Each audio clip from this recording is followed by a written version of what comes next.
Hey there, I have a very different video today. This is Jennie Walker, and welcome to my new segment on how to clean vintage. So we have today with me Lexi and Nick. Lexi's on your, just wave. I don't know which side. And Nick, yes. Wave, hey. So tell people who you are, and then I want to talk, we were just sitting here casually talking about cleaning. I thought I'd make a good video. So Lexi? I'm Lexi. I work primarily in like secondhand fashion and helped work on Second Chances, the ultimate guide to thrifting with my sister, Macy Eleni, and did a lot of research on how to remove stains from garments. Yay! All right. Yeah, and I started honestly doing thrifting for personal reasons, and I actually am starting a business, Maidenwares, where I resell some vintage clothes and home goods. So I have a lot of knowledge from doing that as well. Right now, Nick, you also have a jewelry line? Yes, I also make jewelry. It's called Ever After Metal. I actually made the necklace Lexi's wearing. Yeah, this was not planned. There we go. Yeah. And so you're both on Instagram. Yes. So where can people find you? I am Toad Cherry on everything. Okay. And then my Instagram is Nick Wheat, just N-I-C, wheat, like the bread. Oh, great. All right, just want to get that out of the way. So we were just sitting here talking about vintage and some of the challenges you have when you're buying it. And a lot of times the beautiful white blouses have stains on them. Lexi, you said you did a whole chapter about stain removal. Yes, so definitely check out the stain removal chapter of Second Chances for all of the info.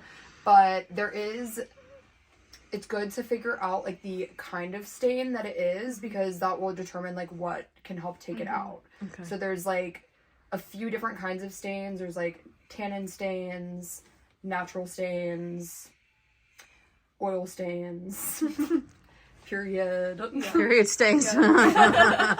Blood, blood stains, all of the fun stuff, but we can get it out. Right. That is so good to know, because I pass on things that I would normally get because I'm afraid wouldn't be able to get the stain out. So this would give me some confidence to buy some things with stain and spend some time refurbishing them. So that's great. Mm-hmm. So Nick, what can you share? Like, so does it have anything to do with like the fabric, like cotton versus linen versus silk, leathers, things like that? Yes, definitely. I would say that natural fibers obviously are a little bit more like, you need to have a little bit more care with them because they're more easily damaged. They're not obviously going to last as long as like a polyester or a nylon or something synthetic.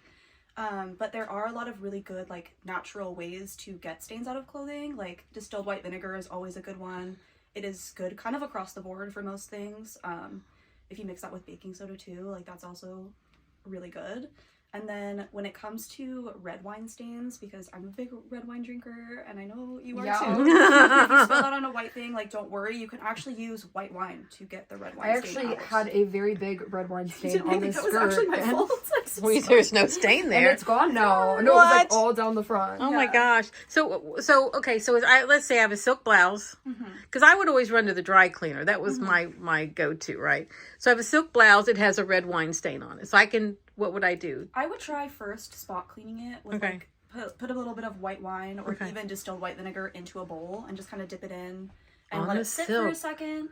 Yeah. Just straight on it, huh? Ooh, like with a Q-tip or what do you use? Probably like a cloth. Okay. Like dip a cloth in the bowl and dab, definitely. Yeah. And then I would throw that through just like a normal wash cycle in a garment bag, especially if it's more like the fabric is more easy to break down or whatever. You want to be definitely very careful with it. Okay. Especially if it's like a vintage item. Yeah. What if it says dry clean only and you're trying to do that? So you actually are dry cleaning when is you're that doing what dry? Oh, are you serious? Dry cleaning is any cleaning that's happening without using the washer or just like putting it Got in the washing it. machine. So you are actually being your own dry cleaner. This is the ultimate DIY, especially for us business owners trying to cut costs. You can be your own dry cleaner. That is crazy.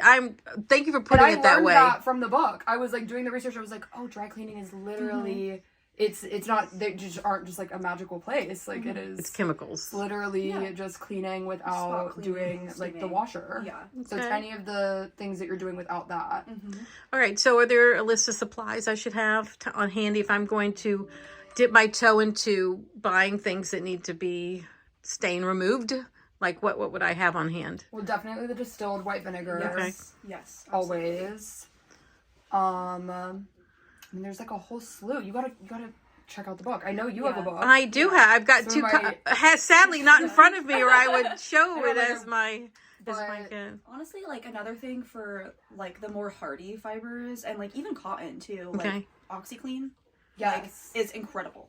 That one It is will in the get book. pretty much everything out. Okay, so I once bought a vintage wedding gown in the Goodwill bins. It smelled like vinegar, and no one had bought this beautiful gown. I thought, let me try.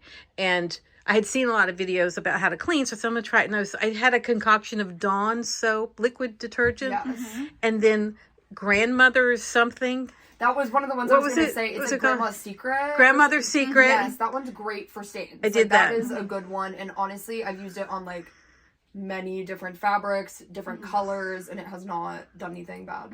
Yeah, Grandmama's bleach in Secret. it. Yeah, it was like some sort of weird mixture. But I soaked it, and that water was black. And then I soaked it again, and the water was a little less black. But it did work. And then over time, it got where there was no darkness at all in the water, and it looked like it was perfect. And I just couldn't believe I had done that, you know. I did it all by myself. Yes. Oh, goodness. Wow. So what about leather? I mean, you always hear about a leather cleaner, but like, you know, it just sounds That expensive. one is good to have the Dawn dish soap for, Okay. Yes. and then use a rag, and honestly just like clean it. Like a microfiber like, cloth, probably.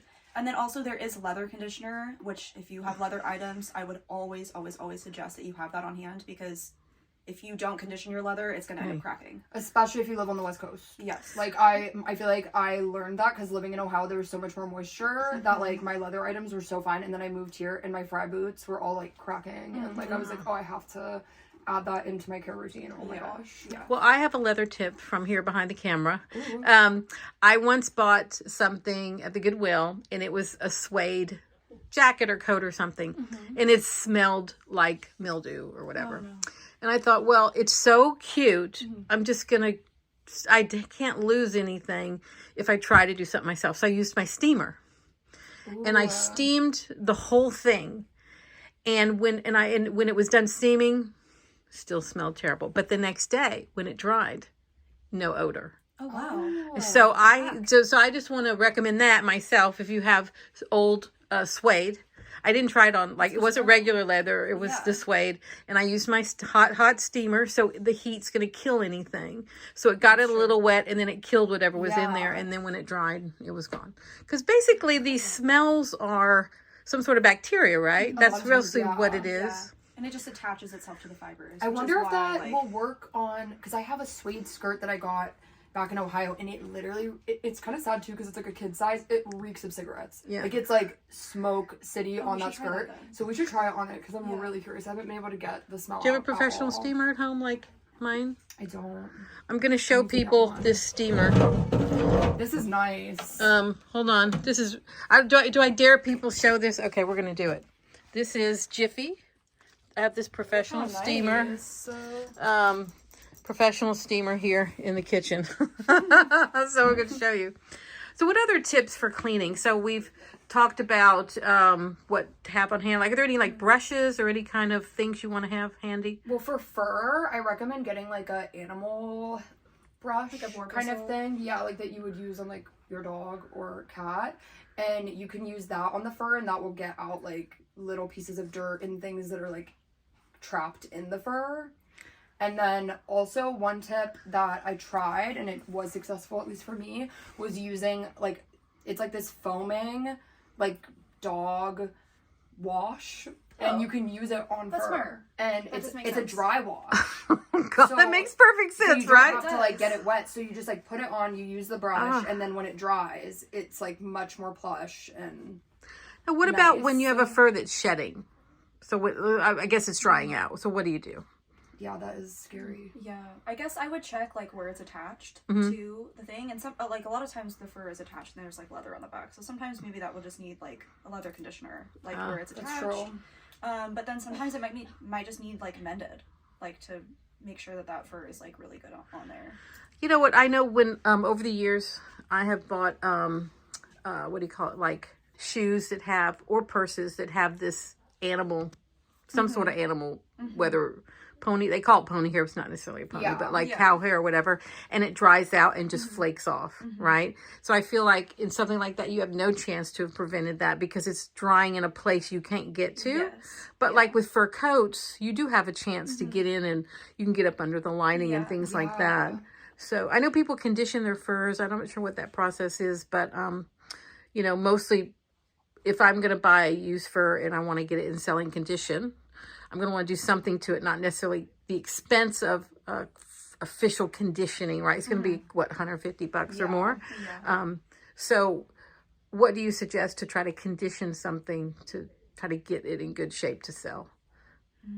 Besides that, what you've mentioned. That's a good question. You know, I don't have much experience with I know. I feel like I need to do some research. It's in the Second Chances Part 2. A whole second section on that. I'm thinking, I'm like, because your bag is kind of that like calf hair, pony hair vibe, and it is kind of coming off there. I'm like, I wonder if you are supposed to be like conditioning that to keep it from doing that. I'm gonna look at this. Or if that's just something that you can't avoid. I've this kind of thing. I've always wondered that because I've had so many. Over the years, that's been a big deal to have that in shoes. Especially on shoes. And you just... with a lot of friction. No, and I've seen that too, like where it's coming off like that. All right, so we've talked about leather and furs, linen. What have we missed? Or have we covered everything? We've pretty much covered everything. Pretty good. So do you... My thing is... And sometimes... Oh, lace. Sometimes I'll buy... I have this blue marine top that like...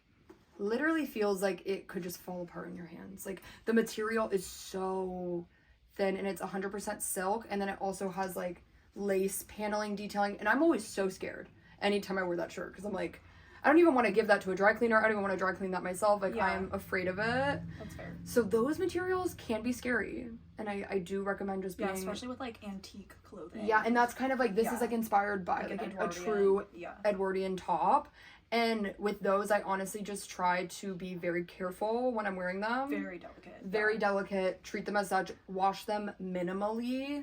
And just like truly, because like, those pieces are delicate. Hand wash. Like in the sink with your actual hands. Like do not throw that in a washing machine ever. So that's definitely like big tip for that. And same with silks. Definitely hand washing, not letting it get into the dryer. Right. Yeah, and then I think a really good alternative to laundry detergent is Castile soap. That's actually what I use to wash all my laundry. It's very like gentle on your clothing, and you barely have to use any of it, and it just makes the clothing kind of last longer. Really? Yeah. Oh, now do you use that like in the washer or hand wash? In the washer. Yeah. What's it called again? Castile soap. Castile. Okay. There's a brand called Dr. Bronner's, and they have like a bunch of scents, but it's all natural, and it's like just like old school soap, pretty much. Nice. Yeah. Well, thank you so much. I appreciate you sharing this with my YouTube audience. Thank you so much. I really appreciate it. Yes, thank you. So please like and subscribe, and of course, please follow these two beautiful young women on Instagram and TikTok. And buy that book, Second Chances by Macy Elaney. Yes. Bye, guys. Bye.